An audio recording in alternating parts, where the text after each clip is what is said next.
My wife is wonderful. I love staring at her. भाई 90 घंटे काम करना चाहोगे क्या सप्ताह में? मेरा मानना है कि ये उनका एक तरीके से दिमाग खराब है। काम कितने घंटे कर रहे हो ये मैटर नहीं है, आप कितने घंटे क्वालिटी वर्क दे रहे हो वो मैटर है। बीवी से आदमी घर पे परेशान हो गया तो 90 घंटे ऑफिस में काम कर ले। 8 घंटे 9 घंटे हो रहा है, उतना तो है, 90 घंटे तो बहुत ज्यादा हो जाए। I regret I'm not able to make you work on Sundays, to be honest. If I can make you work on Sundays, I'll be more happier because I work on Sundays also. हमारे India के founder और CEO कुछ ऐसे नमूने हैं जो उम्र के पड़ाव में आते तो हैं और धीरे धीरे उस पड़ाव के साथ साथ सेठिया जाते हैं। जी हाँ, मैं बात कर रहा हूँ आजकल के ट्रेंडिंग टॉपिक पर जो वर्क आवर कल्चर को इम्प्लीमेंट करने की काफी जोर शोर से तैयारी चल रही है। Our youngsters must say, this is my country. I want to work 70 hours a week. I work 20 hours a day, 7 days a week. Wow. So 140 hours. You are Sudha Murthy's dream यार। और work hour culture अगर मैं 48 hours की बात करूं जो Indian labour law के policy में आता है तब तो बात अलग है, लेकिन यहाँ बात कुछ और ही चल रही है। आज हम बात करेंगे फ्रस्ट्रेटेड सीईओ, फाउंडर और चेयरपर्सन के बारे में जिन्हें मैं नाम से नहीं संबोधित करूँगा क्योंकि मैं खुद आईटी का बंदा हूँ और आईटी में सीनियर हो या जूनियर किसी को भी सर कह के बुलाना वर्जित है। तू इतना अच्छा काम किया है, नॉनसेंस। सबसे पहले बात करते हैं नारायण मूर्ति के बारे में जो इन्फोसिस के संस्थापक है। उम्र के इस पड़ाव में आकर पिछले साल इन्होंने एक स्टेटमेंट दिया था कि एम्प्लॉय को वीक में 70 घंटे काम करने चाहिए। वाह, ये वही लोग हैं जिनके इस स्टेटमेंट से टॉक्सिक वर्क इन्वायरमेंट और टॉक्सिक वर्क कल्चर पैदा होता है। इन्हें सिर्फ एम्प्लॉय का खून चूसना आता है। जब उस एम्प्लॉय का अप्रेजल का टाइम आता है, अप्रेजल या इंक्रीमेंट की बात करें तो इनकी दादी अम्मा और नानी अम्मा याद आने लगती है। इनके प्रमोशन, इनकी कंपनी लॉस में जाने लगती है। क्या बात कर रहे हैं? अब इनसे एक कदम आगे बढ़े तो भावेश अग्रवाल जो ओला के सीईओ हैं, इन्होंने भी एक अपरूट के पॉडकास्ट में कहा था और एग्री भी किया था कि एम्प्लॉय को 70 से 80 घंटे काम करने चाहिए। तुम्हें ये नौकरी सिर्फ अपने भाई की वजह से, and I try to respect your age. There is certain order in this office. I cannot tolerate. Oh, sorry, क्या है? बस बहुत हो गया तेरा, यहाँ के दिमाग की तही करता रहता है। Nobody. तू कुछ बोल मत, मुझे एक बारी मुंह खोला। Nobody. भले से इनकी प्रोडक्ट की क्वालिटी बाहर में जाए पर क्वांटिटी हमेशा ज्यादा होनी चाहिए। इन जैसे सीईओ को जब फंडिंग मिल जाती है तो ये अपने इन्वेस्टर के पैसे को 10 से 20 गुना बढ़ाने के चक्कर में कंपनी में टॉक्सिक कल्चर पैदा करता है।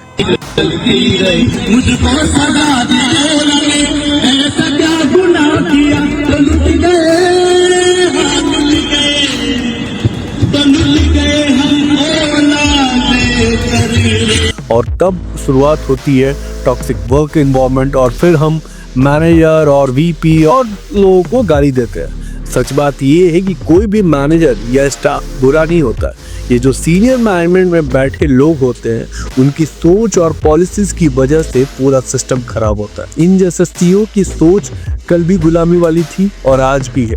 अगर इनमें गुदा है और जाके अदर कंट्रीज के एम्प्लॉय के वर्क कल्चर को ज्ञान देकर दिखाएं क्योंकि उनकी लेबर लॉ काफी स्ट्रांग है। बात करें यूएस में तो 34.4 आवर वर्क कल्चर का सिस्टम है और फ्रांस में 35 आवर वर्क कल्चर का और इंडिया में 48 आवर वर्क कल्चर का था, लेकिन अब यहाँ 70 से 90 आवर वर्क कल्चर को प्रमोट किया जाता है। और जो एम्प्लॉय मना कर देते हैं उन्हें कंपनी से निकाल दिया जाता है। उनके दुनिया भर के एलिगेशन लगा के उन्हें कंपनी से बाहर का रास्ता दिखा दिया जाता है। और जो एम्प्लॉय अपने सेल्फ रिस्पेक्ट को मेंटेन करते हैं वो अपना रेजिग्नेशन दे के चले जाते हैं। जैसे हमारे भूपेंद्र विश्वकर्मा ने कुछ ही दिन पहले लिंक्डइन पे एक पोस्ट किया था कि उन्होंने बिना किसी दूसरे कंपनी का ऑफर लिए उन्होंने इन्फोसिस को क्यों छोड़ा। नो फाइनेंशियल ग्रोथ की बात करें तो यहाँ पे प्रमोशन तो होता है लेकिन सैलरी, अभी कुछ दिन पहले इन्फोसिस का भी एक न्यूज़ आया था, आर्टिकल आया था कि उन्होंने प्रमोशन और सैलरी को पोस्टपोन कर दिया है नेक्स्ट क्वार्टर के लिए। क्यों? आपकी कंपनी तो वैसे भी प्रॉफिट में जा रही है, फिर आपने हाइक और प्रमोशन के लिए ऐसे 70 से 90 घंटे की तो बात करते हो काम कराने के लिए, लेकिन आपने प्रमोशन और हाइक रोक रखी है। कंपनी के एम्प्लॉय का खून चूसना बस आपको आता है। और बड़ी बड़ी ज्ञान फैलना आता है किसी भी पॉडकास्ट में जाके। टीम छोटी हो गई, वर्कलोड बढ़ा, लेकिन रिकॉग्निशन कुछ जीरो ही है। 10 आदमी काम करते थे, वहाँ आप 5 आदमी से काम करवा रहे हो, 4 आदमी से काम करवा रहे हो। वर्कलोड इतना बढ़ा दिया हो कि लोग 8 घंटे के बजाय अब 16 घंटे 17 घंटे काम करें। मतलब वीकेंड अपना भूल ही जाए। और सैटरडे तो पहले से ही भूल गए थे, संडे मिलता था वो भी अब उनसे अब छीन लो। तो लॉस मेकिंग अकाउंट में काम करना जहाँ ना करियर ग्रोथ है और ना ही लाइट इनका। और टॉक्सिक क्लाइंट इन्वायरमेंट क्यों नहीं होगा? क्योंकि क्लाइंट को अच्छी तरह से पता है कि इंडिया के लोगों से कैसे काम कराना होता है। चीप रेट में एम्प्लॉय मिल जाते हैं और ऊपर से आप जितना भी काम दो इन्हें ये एक डेडलाइन के हिसाब से ये काम करके देते हैं, क्योंकि इनके ऊपर इनके सीनियर मैनेजमेंट जो एग्री करके रखे। और जितना भी आप काम कर लो आपको रिकॉग्निशन कुछ नहीं मिलता एंड ऑफ ईयर में, ना हाइक, ना प्रमोशन, ना सैलरी, कुछ नहीं। जो भी मिलता है एक चिंदी, मतलब कि ऊँट के मुंह में जीरा वाली कहावत होती है। ऑन साइट अपॉर्चुनिटी, यहाँ पे स्टेट वाइज एक कल्चर चलता है कि अगर आप साउथ इंडियन हो, अगर आपको तेलुगु, तमिल या मलयालम आता है तो आपको ऑन साइट अपॉर्चुनिटी के चांसेस होते हैं। लेकिन अगर आप हिंदी बात करते हो और साउथ में काम करते हो तो आपको ऑन साइट अपॉर्चुनिटी नहीं मिलती है। तो इसकी वजह से भूपेंद्र विश्वकर्मा ने इन्फोसिस को छोड़ दिया। अब बात करते हैं क्रूर मानसिकता वाले सोच की, सुब्रमण्यम की, जो औरत के अगेंस्ट ये I regret I'm not able to make you work on Sundays, to be honest. If I can make you work on Sundays, I'll be more happier. I work on Sundays also. What do you do sitting at home? How long can you stare at your wife? How long can the wife stare at your husband? वही इंसान है जो 1984 में LNT join की और वहीं से retire हो गए। इनके बाबूजी IRMS में जनरल मैनेजर थे, जिन्हें फ्री का बंगला, नौकर, ग्रोसरी का टेंशन ही नहीं और ना ही फैमिली रिस्पॉन्सिबिलिटी का टेंशन था। 40 साल का सफ़र है इनका। अब थोड़ा टॉक्सिक होने या टेंशन हो सकता है जो शायद सुब्रमण्यम को अपनी वाइफ के प्रति दिखता है।